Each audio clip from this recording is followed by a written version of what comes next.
Madame, Monsieur, bonsoir et bienvenue. Merci d'être fidèle au journal de TNTV.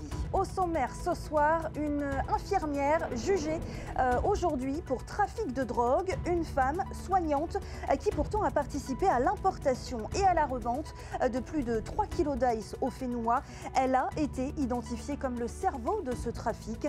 L'ice qui continue de faire des ravages, mais la lutte contre ce fléau se poursuit. Nous en parlerons avec notre invité Charles Renvoyer, le vice-président de la Fédération citoyenne polynésienne de lutte contre les drogues et la toxicomanie. Puna Aouya aura bien son marché municipal. La première pierre a été posée ce matin sur le site jouxtant la mairie. Le chantier devrait être achevé pour les fêtes de fin d'année. Quand et comment la structure va-t-elle fonctionner? On voit cela dans un instant. Et puis le pays rassure, il a fait un point sur les étapes stratégiques des Jeux du Pacifique ce matin.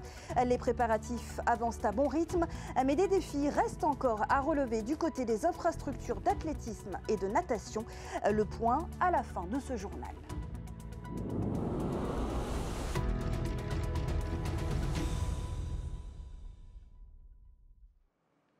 C'est donc une affaire peu commune qui a été jugée aujourd'hui au tribunal correctionnel de Papeete.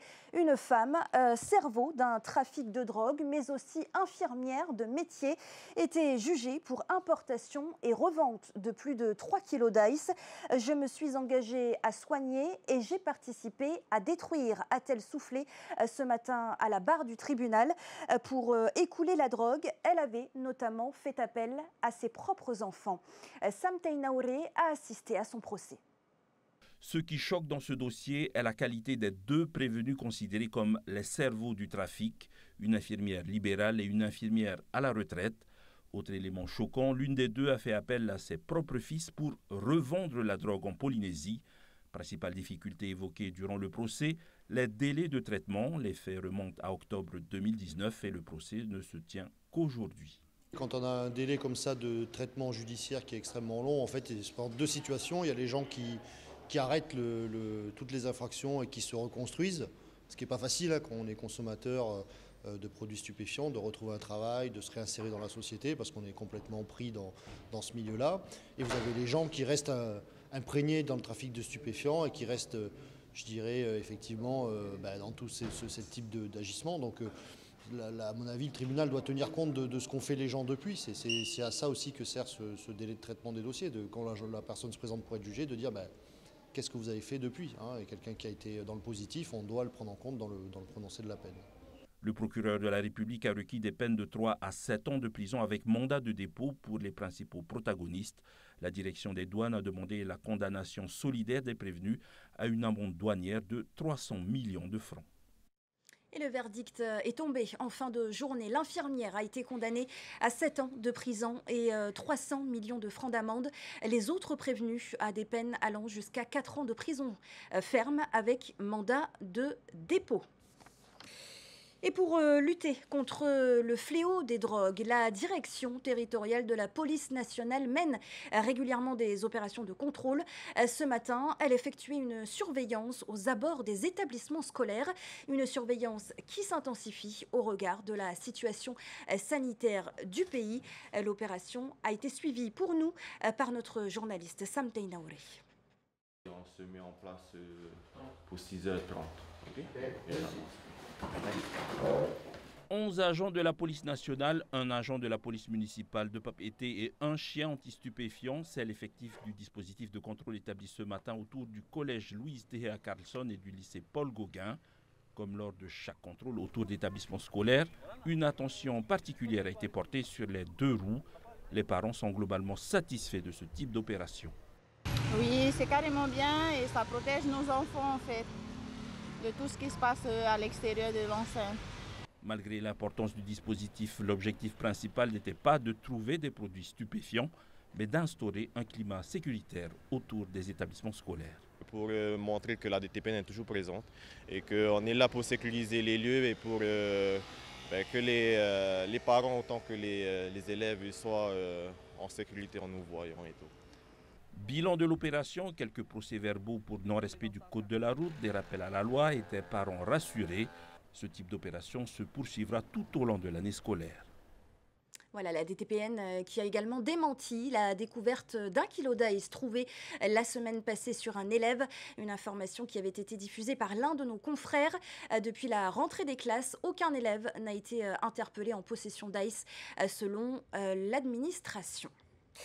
Charles Renvoyé, Yorana, merci d'être sur le plateau de TNTV ce soir. Vous êtes donc le vice-président de la Fédération citoyenne de lutte contre les drogues et la toxicomanie, fédération qui a vu le jour en début d'année. Vous êtes aussi un ancien consommateur aujourd'hui repenti. Tout d'abord, un mot, Charles, sur la situation aux abords des écoles. Dans les écoles, est-ce qu'il y a de l'ice qui circule? Exactement. Pas plus tard que dernièrement, on vient de voir le résultat de ce qui se passe dans les écoles. Et c'est très bien répandu dans les écoles. L'ice, le paca, tout ça, presque toutes les drogues, ils sont répandues dans les écoles. Et c'est une bonne chose que la DTPN il reste en surveillance aux abords des écoles, quoi. Et plus globalement, en Polynésie, quelle est la situation aujourd'hui en 2025? En 2025, ça a explosé. Moi, je dis que ça a explosé. Le chiffre des consommateurs a explosé aussi. Il y en a trop. Il y en a trop par rapport... Je vous donne juste un petit exemple. Un 0,1 mg à notre époque, il était à 20 à 30 000 balles.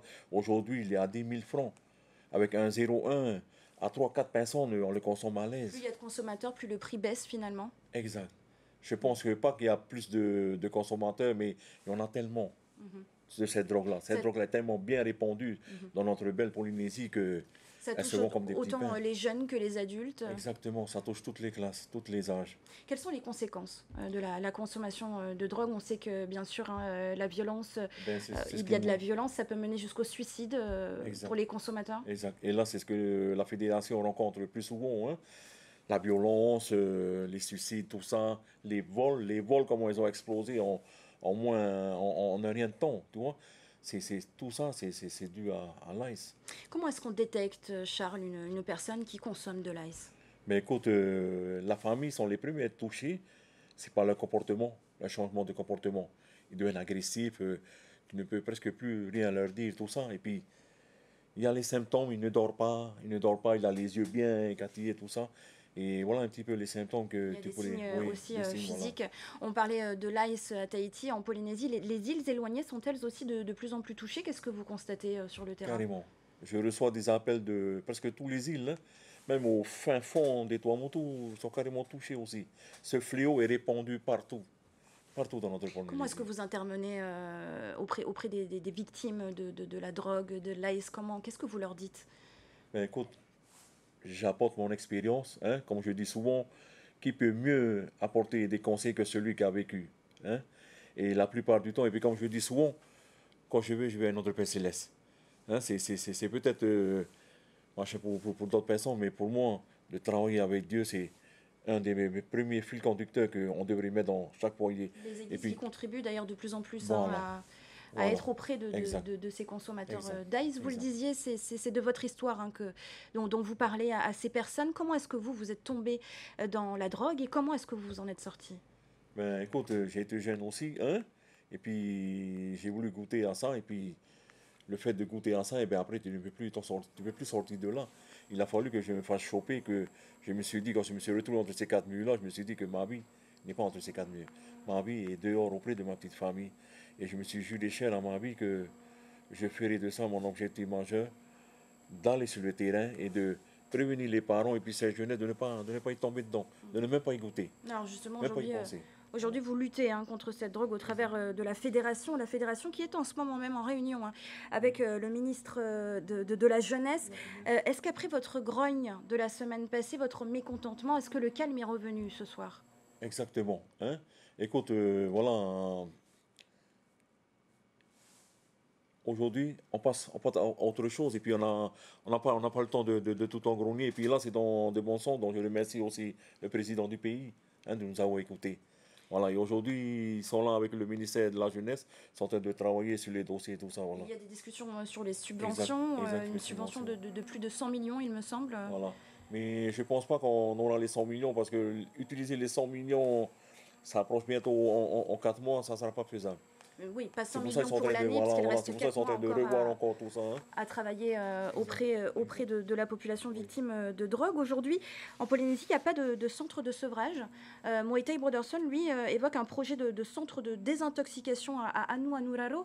Vous, qu'est-ce que vous pensez de ce type de projet du pays? Est-ce que, selon vous, le pays fait suffisamment?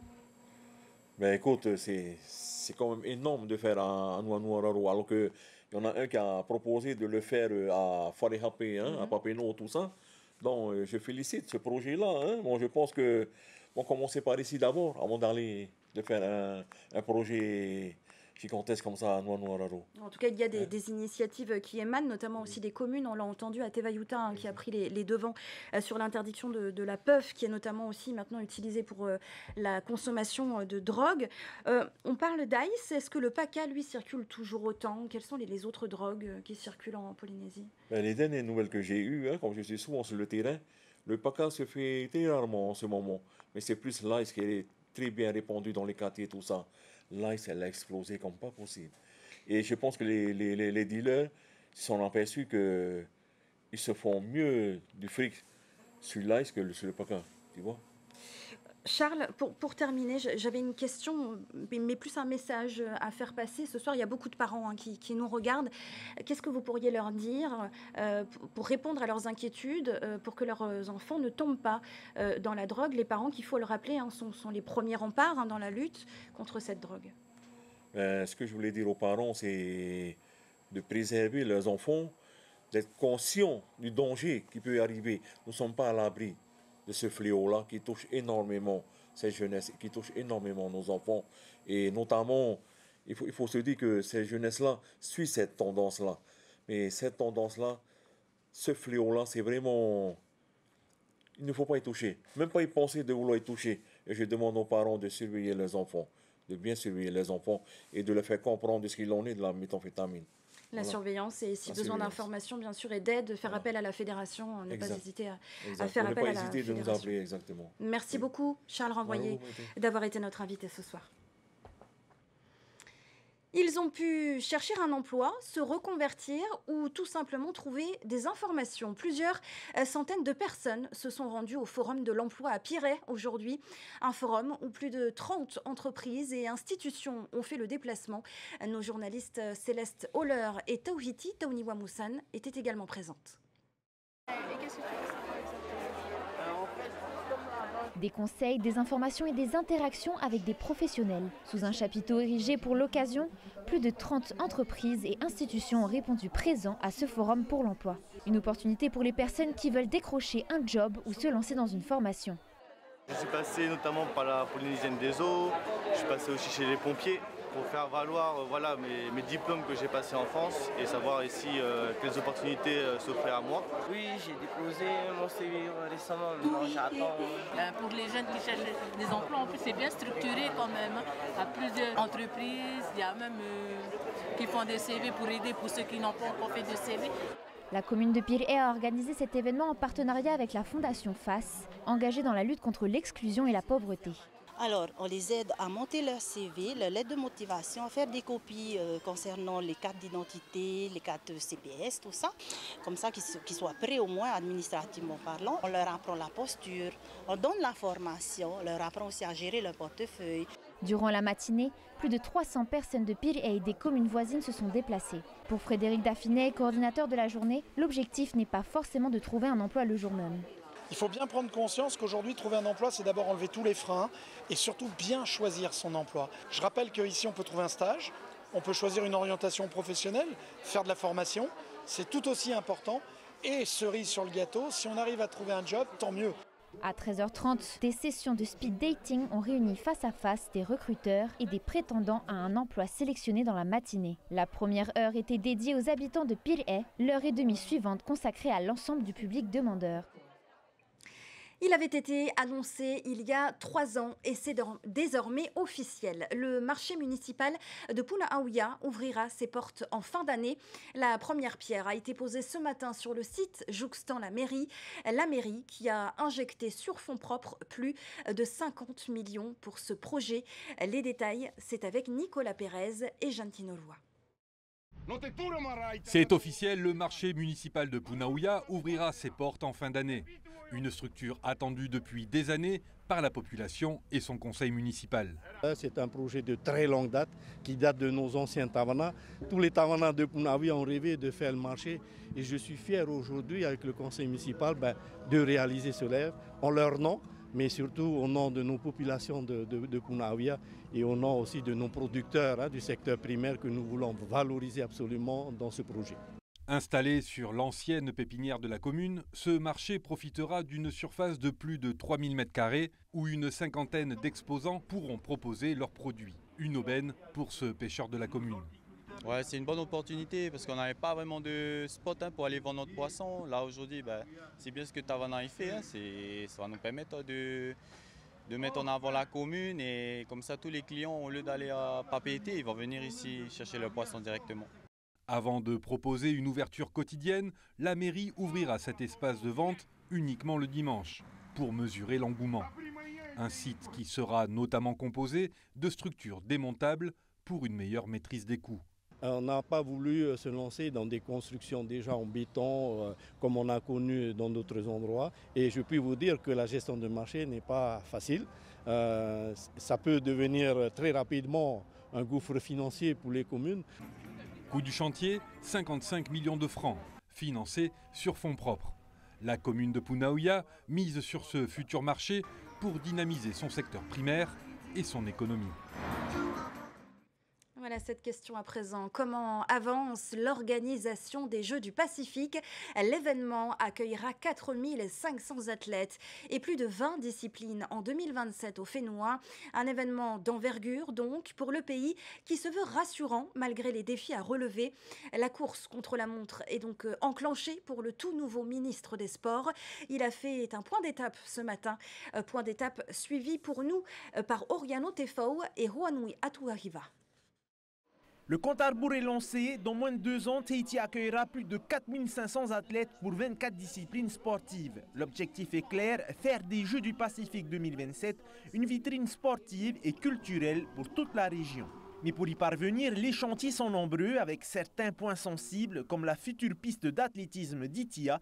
Les travaux n'ont pas encore débuté et le site présente un risque d'inondation. De manière générale, toutes les infrastructures vont être opérationnelles prévisionnellement fin de l'année 2026. On se laisse quand même une marge au cas où si on a des aléas.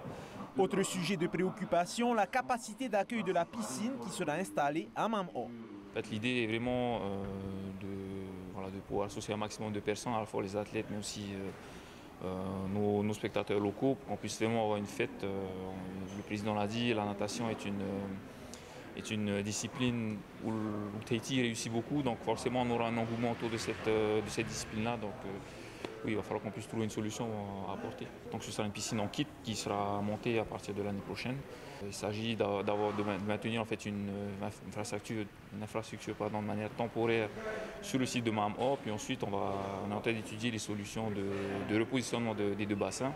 Alors on pense séparer les 2 bassins en 2, on a besoin quand même qu'ils soient côte à côte pour les Jeux du Pacifique, puisque le bassin de 25 mètres va servir de bassin d'échauffement, mais ensuite on a toute l'attitude pour pouvoir repositionner ces bassins qui sont, je le répète encore une fois, ce sont des vrais bassins structurants qui ont pour vocation de durer plusieurs dizaines d'années. Au-delà des infrastructures, l'autre enjeu majeur reste l'humain. Recruter et former 4000 volontaires d'ici 2027.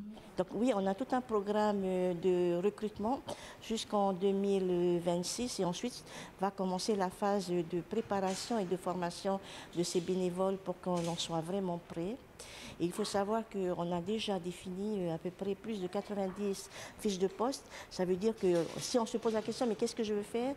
Il suffit que tu identifies peut-être 3 domaines dans lesquels tu aimerais t'investir et on va trouver quelque chose qui va pouvoir te convenir. Pour l'heure, l'avancée générale est jugée encourageante par le Conseil des Jeux du Pacifique, mais une certitude s'impose déjà.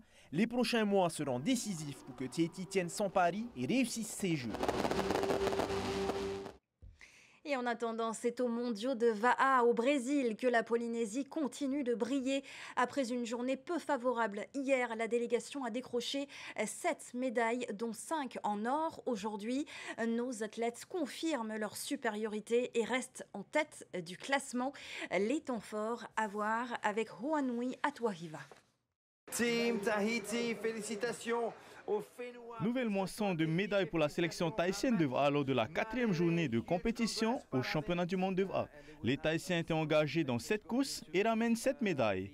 En V1, c'est Marouae Olgower qui ouvre le compteur sur un parcours de 8 km en catégorie handisport et remporte la médaille d'argent en 48 minutes et 48 secondes derrière le Brésilien Roberto do Nascimento. S'en est suivi une vague de médailles d'or sur les courses de V1 de 12 km. La cadette Maggie Marere écrase la concurrence en s'imposant avec plus de 5 minutes d'avance sur la néo-zélandaise et sur la fidjienne. Le sociétaire de Haiti Tavita Chance s'est battu jusqu'au bout et devance le Brésilien Luan Azevedo de 15 petites secondes. Chez les Masters, c'est le carton plein avec Joseph Hikutini en 60 ans, Tamatoa Arbelo en 70 ans et Manapo Temayana en 80 ans qui décrochent tous les trois la première place.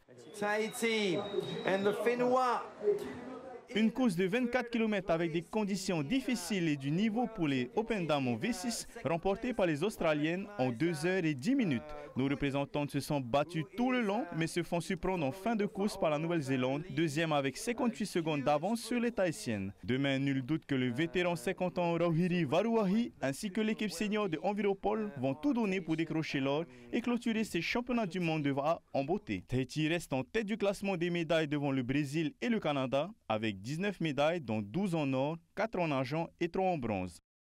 Voilà, c'est ainsi que s'achève ce journal du mardi 19 août. Juste après, retrouvez l'émission Initiative Fénois le MAG, suivie de la série NCIS Los Angeles. Très belle soirée à tous sur notre antenne. À demain. Retrouvez ce journal en replay sur notre site internet et notre application mobile TNTV.